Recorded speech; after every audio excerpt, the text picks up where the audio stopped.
Hi, I'm Lisa Fox and the Principal Investigator of the OSEP Early Childhood TA Center, the National Center for Pyramid Model Innovations, NCPMI. Our focus is to help states, programs, and personnel implement effective social, emotional, and behavioral interventions for young children and their families.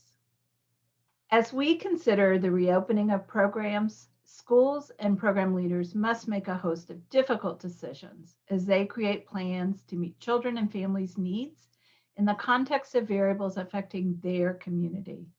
Although many factors are unknown, what we do know is that COVID has impacted the social, emotional, or mental health of all of us, adults, children, practitioners, and leaders.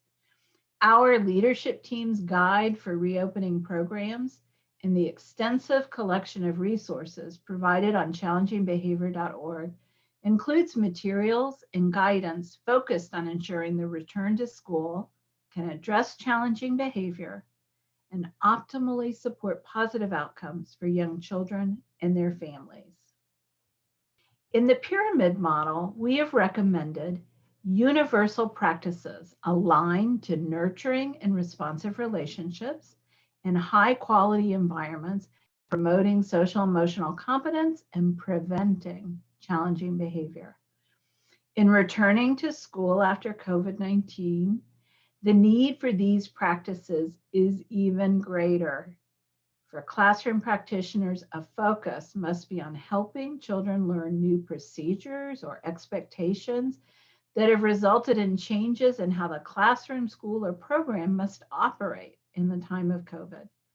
Changes might include arrival routines, social distancing measures, hand washing, new limitations related to play and materials, new procedures for snacks and meals, new rules for how they interact with their friends, and new rules related to wearing masks. For young children to understand and follow these expectations, they must be taught. Early educators can use visuals, scripted stories, puppet plays, role plays, and other developmentally appropriate instructional materials for children to learn about the expected appropriate behavior. We strongly encourage teachers to invest time in making sure there's a systematic plan for helping children settle into the routine quickly by helping children understand and follow schedules, routines, transitions, and expectations. Two universal practices that will be pivotal for helping children as they settle back into the classroom will be the ample use of positive descriptive feedback and guiding children using positively stated directions. It's highly likely that some children will have a more difficult time returning to school than others. Some children might be anxious, distracted, have difficulty separating from family members, or have lower frustration thresholds.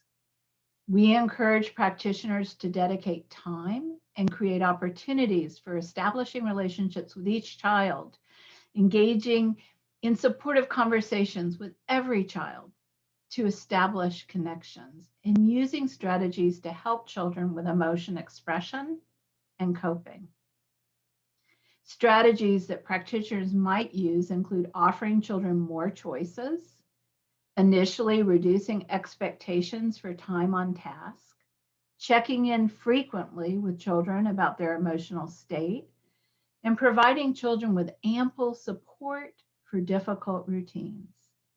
When children melt down or have difficult behavior, it's critically important that the classroom practitioner approach the situation by seeking to understand the meaning of the behavior, offering support to the child, and developing prevention and instructional strategies that will help the child use appropriate coping strategies and behaviors in the classroom. We also know that some children will return with learning gaps from their time out of the classroom. While teachers might be anxious to help children catch up and want to focus on children's school readiness skills, we recommend that classroom practitioners place importance on social and emotional skill instruction. in supporting children as they learn how to be a member of the classroom community, build relationships with other children and adults, use social problem-solving skills, express and understand the emotions of others, and regulate their strong emotions. Teachers should invest instructional time in lessons related to emotions, self-regulation, and social problem solving. Instruction should occur daily in large and small group and be supported in play and routine activities so that all children receive adequate opportunities to learn and practice these skills across the day. It will also be important to focus on a relationship with families. Families might be experiencing a variety of challenges. Families might be experiencing unemployment, losing a loved one, being ill, or being quarantined. Practitioners should develop a plan for how to make a positive connection with each of their families to see how they are coping, what supports they might need, and any concerns they have for their child and their child's return to school. Teachers can use the resources from NCPMI to connect with families by phone or email or another system preferred by families, and ask families for information about children's experiences while they were out of school. Practitioners should also consider ways to establish partnership with families in helping children adjust to being back in the classroom and learn social, emotional, and behavioral skills. NCPMI has a variety of resources that families might use at home to help children in social problem solving, emotion regulation, and calming down. In addition, there are resources that support families in their coping in this difficult time of the pandemic. For program leaders and administrators, we offer this guidance. Early educators will need time and support for planning and materials development to prepare the classroom for children's return. This is likely to be a persistent need as everyone adjusts to the return to school, the ongoing and changing challenges related to the pandemic, and the changing needs of children and families. Program leaders and administrators should place a priority on the teaching of social emotional skills. Program leaders can help teachers brainstorm relationship building activities for welcoming children and families back to the program or school. It will be important to pay attention to the wellness of classroom practitioners and other staff.